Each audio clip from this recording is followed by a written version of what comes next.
seksuaalpatt, vargus, valetunnistus, laim ja rokud sõnad. Et see lähtub meie südamest.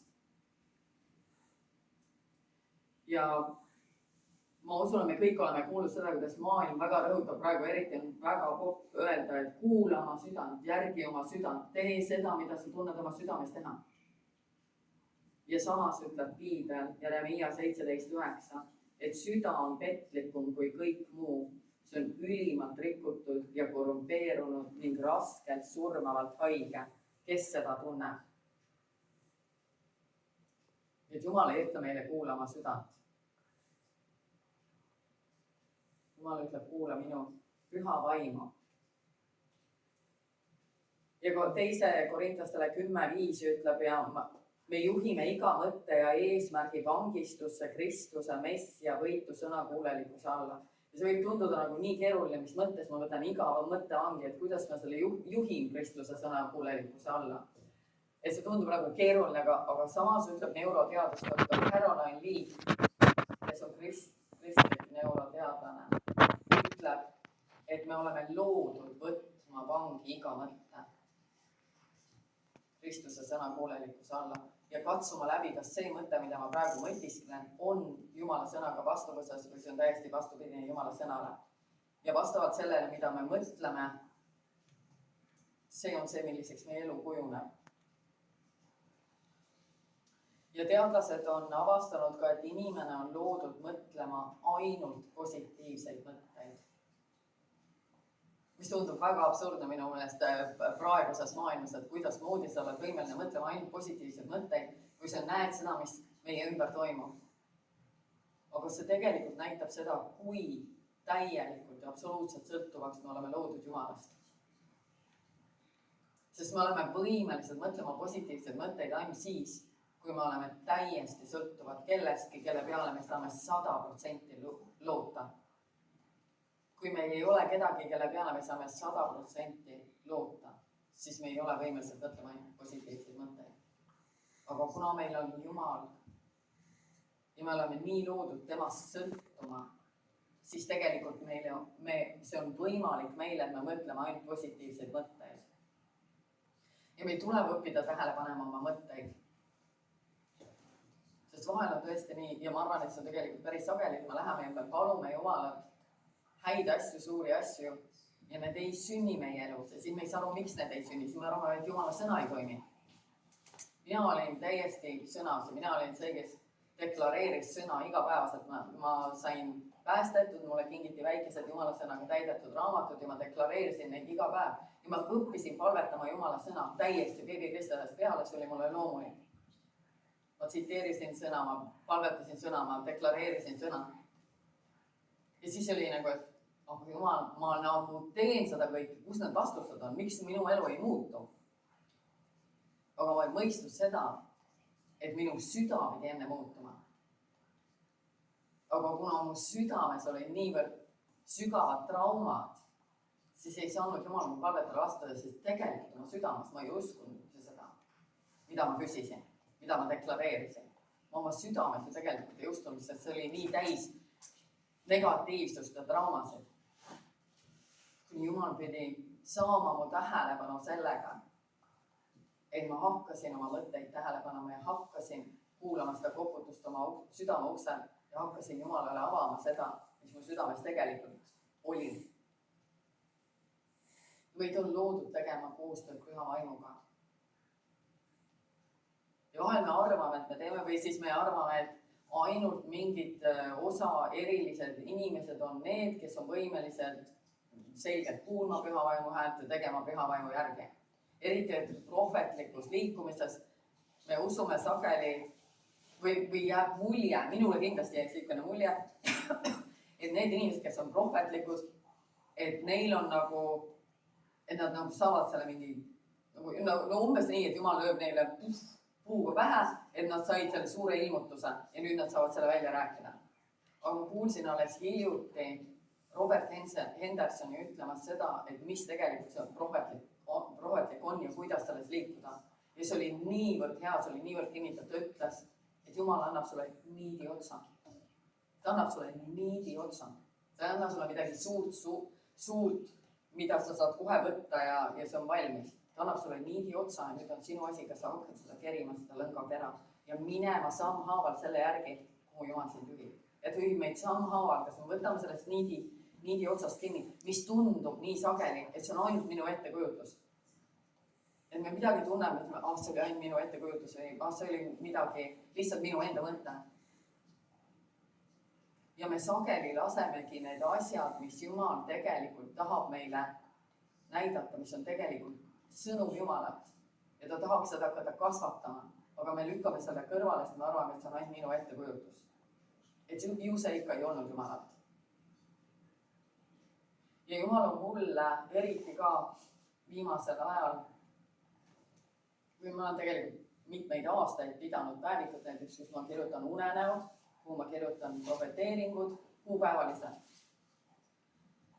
Aga alles üldsegi mitte kaua aega tagasi ma hakkasin treenima seda, et lihtsalt jääda vaikseks ja lubada nendel ettekujutuse, nii-öelda ettekujutuse piltidel tulla mu silme ette ja ma luban sellele edasi kerida, ma luban seda edasi minna ja ma vaatan, mis seal on.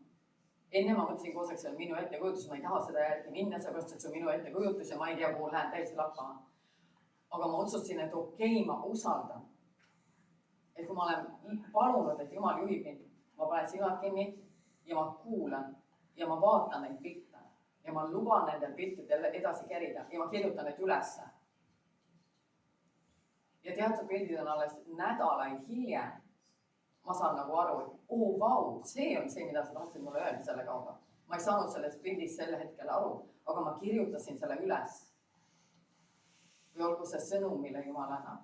Me tegelikult austame Jumalat sellega, kui me kirjutame need üles. Need lähevad nii kergesti meil. Me oleme unustanud selle järgmiseks päevaks.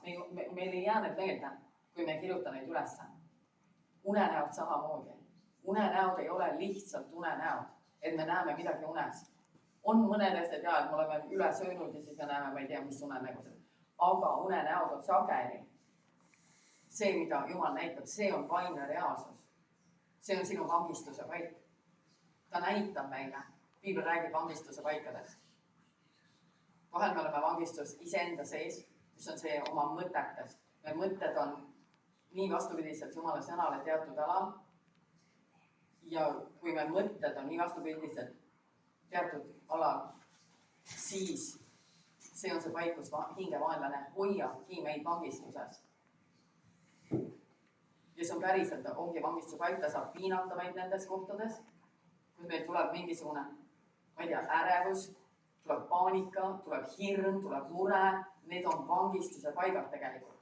Kui meile tuleb midagi jätkuvalt, kas ärevus või see on asjad, millega me peaksime minema Jumala ette, mitte neist üritama üle saada või hakata võitlema nende vastu. See on minu meelest, vähemalt kui mina kasvasin vaimselt üles, siis oli meil see õpetus, et sa hakkad võitlema, sa hakkad kohe võitlema, sa võtad selle võõga ja hakkad võitlema ja sa valed muudku huupi kuskile.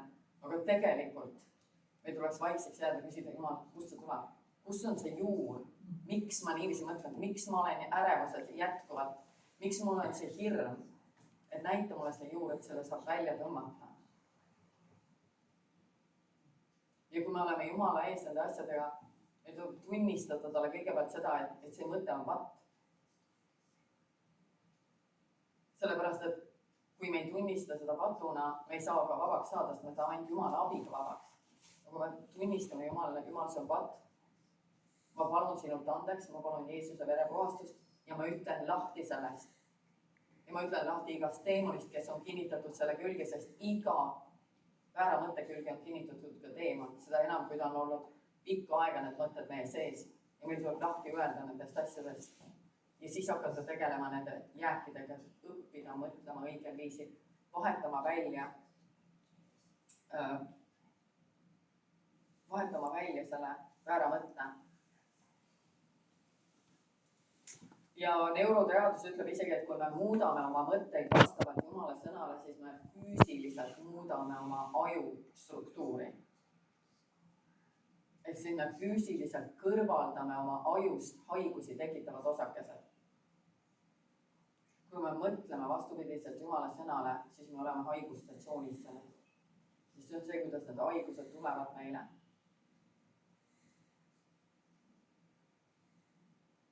Ja me füüsilised olukorrad saavad muutuda vastavalt sellele, kuidas me mõtted muutuvad.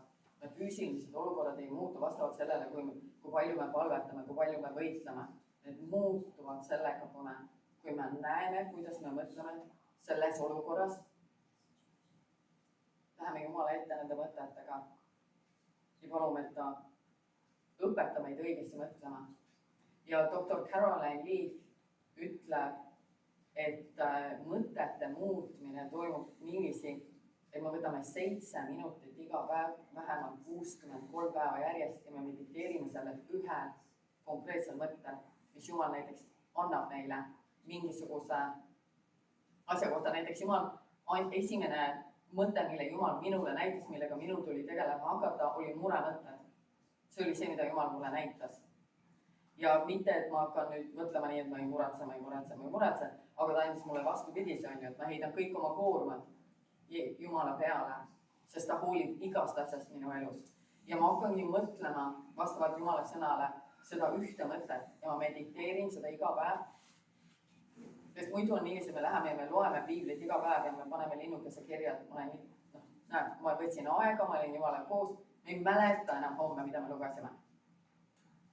Aga kui me võtame selle ühe mõtte ja hakkame seda endale sisse juurutama, seda ühte mõtet, vähemalt 63 päeva järjest, vähemalt 7 minutit iga päev. Mina tavaliselt võtan tunduvalt rohkem kaua aega, et mediteerida selle ühe mõttel selleks, et ta tõesti juurduks minusse. Et kui me seda teeme, see on see, mis muudab me elud. Ja ma alguses mõtlesin, et okei, 63 päeva, see tähendab seda, et ma suudan ühe terve aasta jooksul muuta ainult maksimum 6 mõtet, 5 mõtet tegelikult. Ja mul oli see tunne, et mu elu ei jõuagi iialgi kuhugile. Aga tegelikult ma olin täiesti imestunud, kui suurelt see muutis minu elu see ühe mõtte muutmine.